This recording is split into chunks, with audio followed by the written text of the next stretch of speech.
स्वागत है आपका अपने YouTube चैनल स्टडी विद अमन कुल में। आज हम मिड टर्म एग्ज़ाम क्लास 10 के बच्चों का हिंदी का एग्ज़ाम है आपका 2022-23 सेशन का। मॉर्निंग शिफ्ट का पेपर है, 3 घंटे का, 80 मार्क्स का। तो इस पेपर के सॉल्यूशंस डिस्कस करेंगे। खंड का आपको एक पैसेज दे रखा था, पूरा पेपर एकदम बहुत ईजी पेपर था एंड क्या कहते हैं सैम्पल पेपर के ज़्यादातर क्वेश्चन इसमें आ रखे थे। तो फर्स्ट क्वेश्चन में आपका ख ऑप्शन आ रहा था, सेकेंड क्वेश्चन में आपका घ ऑप्शन आ जाता, थर्ड क्वेश्चन में आपका ग नलिनी कांत, फोर्थ क्वेश्चन में आपका एल्बर्ट स्कूल आ जाता और फिफ्थ क्वेश्चन में आपका इसमें हरिश्चंद्र रॉय आ जाता।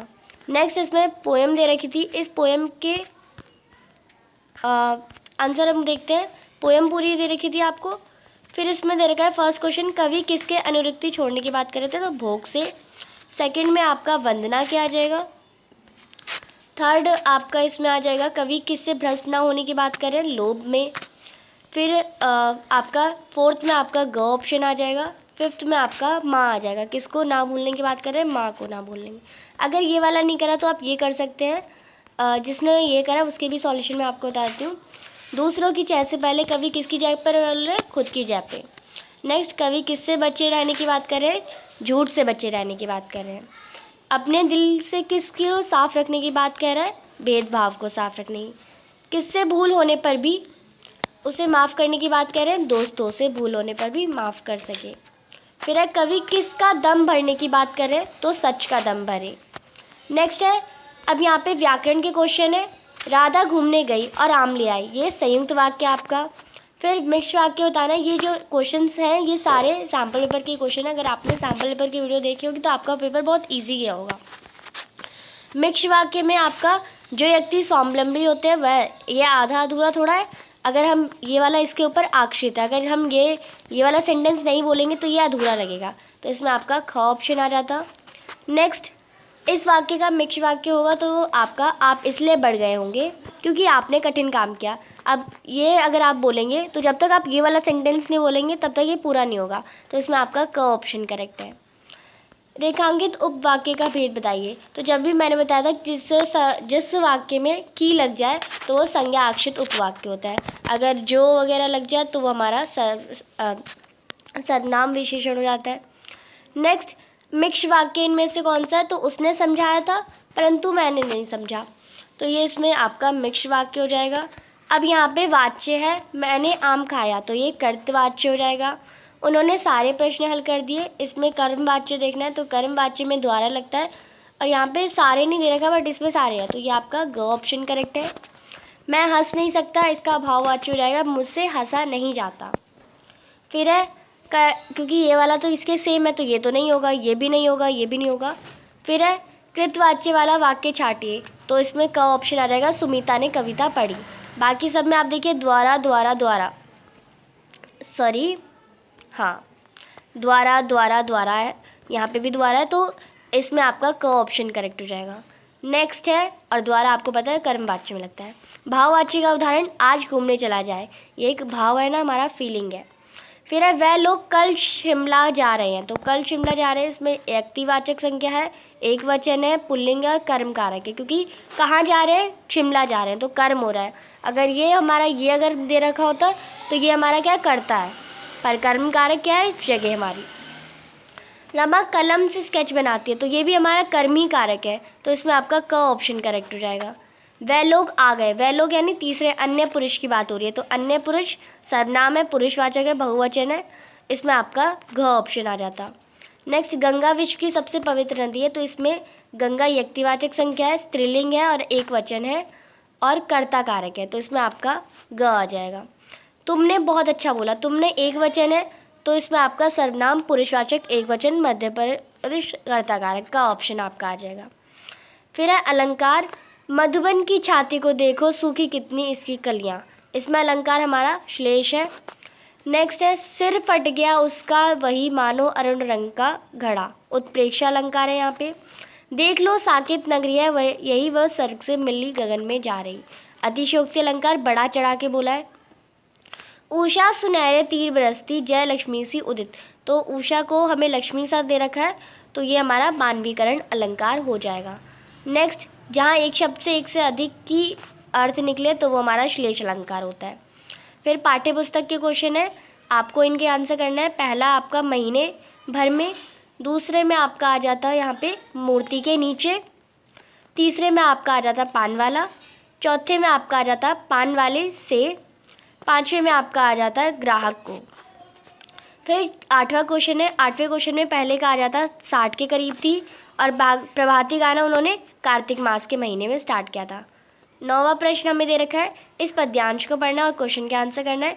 भृगुवंश संबोधक किसके लिए यूज़ हुआ था? परशुराम जी के लिए। हे मुनि, आपके शील को कौन नहीं जानता? तो ये लक्ष्मण ने कहा था। परशुराम पर किसका ऋण बाकी था? गुरु का ऋण बाकी था। लक्ष्मण जी के कड़वे वचन सुनकर परशुराम जी ने क्या संभाला? कुठार संभाला, अपना जो छड़ा उनका था। त्रिशूल नहीं था, चक्र नहीं था, धनुष नहीं था, कुठार था। फिर है नेक्स्ट क्वेश्चन, रघुकुल के सूर्य जनक को नहीं कहा था, परशुराम जी को नहीं कहा था, विश्वामित्र को नहीं कहा था, राम को कहा था। हरि है राजनीति पढ़ाए, किसने कहा? गोपियों ने कहा था। राम लक्ष्मण परशुराम संवाद में गादी सुनो शब्द किसके लिए हुआ है? विश्वामित्र के लिए यूज हुआ है। पाठ्य पुस्तक का प्रश्न आपको दे रखे। अब इन प्रश्नों के उत्तर मैं आपको बता दूंगी ऐसा बोली, क्योंकि हिंदी में जो आंसर होते हैं ना वो बस आपको बना के लिखने होते हैं। अब बना के आपने कैसा लिखा है वो आप पे डिपेंड करता है। इनके आंसर सेनानी ना होते हुए चश्मे वाले को लोग कैप्टन इसलिए कहते थे क्योंकि चश्मे वाला एक सच्चा देशभक्त था और वह नेताजी की मूर्ति का सम्मान करता था और उसमें चश्मे लगाया करता था। वह अपनी वो लंगड़ा होने के बावजूद भी अपनी देश के प्रति बहुत प्रेम और भाव रखता था। ये आपको लिखना था। नेक्स्ट, भगत ने अपने बेटे की मृत्यु पर अपनी भावनाएं किस तरह व्यक्त करी? तो उन्होंने एकदम साधारण व्यक्त करी। वो जब सब शोक मना रहे थे तो शोक मनाने के बजाय वो संगीत गा रहे थे और उन्होंने अपनी पुत्रवधू से भी यही कहा। पुत्रवधू से उसका अंतिम संस्कार करवाया और उसे समझाया कि उसकी जो आत्मा है वो परमात्मा से मिल गई है। तो ये भाव व्यक्त कर रहे थे। बिना विचार घटना पात्रों की भी क्या कहानी लिखी जा सकती है? यशपाल के इस विचार से कहाँ तक आप सहमत हो? तो हाँ, हम सहमत हैं इस विचार से। बिना विचार घटना पात्रों की भी कहानी लिखी जा सकती है। पात्रों से हमारा संवाद लिखे जाते हैं और घटनाओं और कथाओं के आधार पर हमारी जो कुछ भी हम लिख सकते हैं। तो आपको ये पर्टिकुलर आंसर आपकी क्वेश्चन बुक में से ही दे रखा है। फिर इसमें से भी आपको 3 ही करने थे। नेताजी का चश्मा पाठ के आधार पर पान वाले का एक रेखाचित्र। तो पान वाला मोटा था और उसकी तोंद तिरकी थी, वो काली बत्ती सी थी उसकी, और वो खुशमिजाज किस्म का इंसान था और उसने कैप्टन को लंगड़ा बोला था। तो इससे पता चलता है कि इसकी देशभक्ति में भी विहीनता है, यानी वो थोड़ी कम है। चारों में से कोई 3 ही करने थे और आपके 2-2 नंबर के थे। फिर है 3 प्रश्न है, 25 से 30 तक के प्रश्न। गोपियों ने किन किन उदाहरण के माध्यम से उद्धव को लाने की दिए? तो गोपियों ने उन्हें कहा है कि उन्होंने तेल की गगरी से कहा है कि तुम उद्धव आप तो ऐसे हैं कि तेल की गगरी के समान है जो पानी में रह के भी जल उसे स्पर्श नहीं कर पाता। यानी आप श्री कृष्ण के पास रहते हुए भी उनके प्रेम से विहीन है, उनके प्रेम में मोहित नहीं है। और उन्होंने कहा था कि हमारा मन चक्री के समान चंचल नहीं है जो किसी और का हो जाए, हम या फिर अस्थिर नहीं है, ये उन्होंने कहा था। लक्ष्मण ने वीर योद्धा की तो क्या क्या विशेषता बताई? कि वो एक कर्मवीर होता है और वह सदैव सच का पालन करता है। तो बहुत सारे उन्होंने बताए थे। ये आपका डायरेक्ट एनसीईआरटी का क्वेश्चन दे रखा है। नेक्स्ट है, उद्धव द्वारा दिए गए योग के संदेश ने गोपियों की विरागनी में घी का काम कैसे किया? तो उद्धव ने योग का संदेश दे दिया। पहले ही गोपियाँ जो आप लिखते हैं कि गोपियों के द्वारा दिए गए उद्धव के द्वारा योग के संदेश ने गोपियों को विराग्नि में घी का काम ऐसे किया क्योंकि श्री कृष्ण मथुरा चले गए थे। गोपियों ने उनके विराह में बहुत पीड़ित रहती थी, दुखी रहती थी, तो वो बहुत दुखी रहने लगी। और फिर और उन्हें इंतज़ार रहता था श्री कृष्ण जी का। पर उद्धव ने क्या किया? योग का संदेश लाया कि आप योग के संदेश में क्या था कि आप अब सब भूल जाइए और श्री कृष्ण अब नहीं आने वाले। योग का संदेश ये था। तो ये योग का संदेश उनकी विराग्नि में घी का काम करने लगा, जिससे उन्हें और गुस्सा आने लगा। आत्मकथा सुनाने के बाद में अभी समय भी नहीं, ऐसा क्यों कहते हैं? तो अभी समय भी नहीं, तो कवि ऐसा इसलिए कहते हैं क्योंकि आत्मकथा सुनाने के लिए उनके पास अभी समय नहीं है, कि वो सोचते हैं कि अभी तो मेरा टाइम भी नहीं हुआ कि मैं कुछ लिख सकूं और कुछ इंटरेस्टिंग लिख सकूं, मेरे लाइफ में कुछ ऐसा हुआ ही नहीं है, अभी समय ही नहीं है। वो इस प्रकार बताते हैं किन्हीं 2 प्रश्नों के उत्तर लिखिए 50 से 60 शब्दों में। साना साना हाथ जोड़ी पाठ में गंतोक को मेहनतकश बादशाहों का शहर क्यों कहा गया है? तो गंतोक को मेहनतकश बादशाहों का शहर इसलिए कहा गया है क्योंकि वहाँ पे आम आदमी, औरत और आम आदमी से लेके राजा और महाराजाओं तक सब एक साथ सहयोग के साथ काम करते थे और मेहनत करते थे। और वहाँ पे महिलाओं का मर्यादा और एकदम सहजता के साथ रहती हैं। तो यहाँ पे इसको ये लिखना था। माता का आंचल पाठ में भोलानाथ और उसके साथियों के खेल क्या थे? गिल्ली डंडा था और पेड़ पे लटकना वगैरह खेल थे। और खेल की सामग्री थी, आपको बतानी थी। और मिट्टी के बर्तन वगैरह। खेल और खिलौने खेलने की सामग्री में किस प्रकार, यानी आपके खेल कौन कौन से? आजकल के खेल तो पबजी है, फ्री फायर है, ऐसे ऐसे खेल है ना, तो या फिर क्रिकेट है। तो इससे आपको भिन्न है, वही आपको इसके खेल लिख देने थे, फिर अपने खेल लेने थे आप, तो आप लिख देते। आजकल टेक्नोलॉजी का ज़माना है, बहुत सारे खेल बदल चुके हैं और अब सब फ़ोन पे ही खेलते हैं। माता का आंचल पाठ में बच्चे माता पिता के प्रति अपने प्रेम को कैसे व्यक्त करते हैं? तो बच्चे अपना माता पिता के प्रेम को ऐसे व्यक्त करते हैं, जो पिता है वो दिन भर उनके साथ रहते थे, उनके साथ गंगा नहाने जाते थे और वहाँ से आते वक्त पेड़ों से लटकते थे, खेलते थे, अपने ज़्यादातर समय पिता के साथ व्यतीत करते थे। पर माँ जब भी उसे चोट लगती थी या फिर उसे लाड प्यार की ज़रूरत होती तो माता के साथ अपना टाइम वो स्पेंड करता था या अपना समय व्यतीत करता था। पर बच्चे ये माता पिता बच्चों का हो गया माता का अंचल चैप्टर से। बट आपको क्या करना है, अपने माता पिता के प्रति भी लिखना है। तो हम आपके माता पिता के प्रति कैसा व्यवहार है, कैसा प्रेम आप व्यक्त करते हैं, वो आपको लिखना था कि हाँ मुझे दोनों ही बहुत प्यार करते हैं और मेरी सारी सुविधाओं को देते हैं, पूरा करते हैं, मुझे पढ़ने के लिए फ़ोन देते हैं। तो बहुत कुछ आप लिख सकते हैं। फिर रचनात्मक लेखन करना था। किसी संकेत बिंदु पर आपको एक अनुच्छेद लिखना था। जल प्रदूषण भी लिख सकते थे। जल प्रदूषण क्या है? प्रदूषण के 3 प्रकार होते हैं, वायु जल और हमारा हो जाता है ध्वनि प्रदूषण। तो ध्वनि प्रदूषण आपको पहले जल प्रदूषण भी मिलता है। जल प्रदूषण पानी में कारखानों से आते हैं। तो आपको बस क्या करना था, 10 लाइन लिखनी थी और पैराग्राफ में ये तीनों पॉइंट आ जाने चाहिए थे। प्रस्तावना भी आना चाहिए और उसके कारण कौन कौन से, उसका उपाय जल प्रदूषण से बचने के लिए फैक्ट्रियों को पाबंदी कर देनी चाहिए और इसका उपसंहार लिखना था। या फिर आपने ये नहीं करा तो मेरे विद्यालय का वार्षिक उत्सव, कैसा विद्यालय का वार्षिक उत्सव होता है, उसकी प्रस्तावना। वार्षिक उत्सव क्या होता है, यानी विद्यालय में पूरे साल में कोई एक बार एनुअल फंक्शन होता है, उसे वार्षिक उत्सव कहते हैं। आयोजन का स्वरूप कैसा होता है कि जैसे शादी के लिए दुल्हन के लिए शादी के लिए मंडप सजाए, वैसा हमारा स्कूल सजाया जाता है, ऐसे आपको लिखना है। और इसका मुख्य आकर्षण क्या था कि यहाँ पे हमारे मुख्यमंत्री आए थे या कुछ इस टाइप, जो भी इम्पोर्टेंट गेस्ट आते हैं आपके, वो लिख सकते थे और एंड कर सकते थे। या फिर देश के विकास की शिक्षा की भूमिका। सबसे पहले शिक्षा के बारे में लिखते हैं, शिक्षा हमारे लिए क्यों ज़रूरी है, शिक्षा क्या है। और फिर समाज में शिक्षा की बदलती भूमिका। समाज में पहले सिर्फ समाज में पहले पुरुष लोग ही जाते थे शिक्षा के लिए, पर अब पढ़ाई सिर्फ पुरुष लोगों के लिए ज़रूरी थी, बट अब दोनों के लिए महत्वपूर्ण हो गई है। ये सारे नए कानून आए हैं। आज के समाज में शिक्षा का स्वरूप कैसा है, वो आप लिखते कि आज सबके लिए समान है और धीरे धीरे और बढ़ता जा रहा है। एंड में आप क्या लिखते, देश के विकास के लिए बहुत ज़रूरी है। और कोई स्लोगन भी लिख सकते थे, शिक्षा ही है उन्नति का मार्ग, इससे होगा देश का विकास। तो कुछ इस टाइप स्लोगन भी लिख सकते थे आप, जिससे आपका और अट्रैक्टिव होता। फिर यहाँ पे 15 क्वेश्चन, यहाँ पे आपको दोनों में चॉइस दे रखी है, लेटर लिखना है, पत्र लिखना है।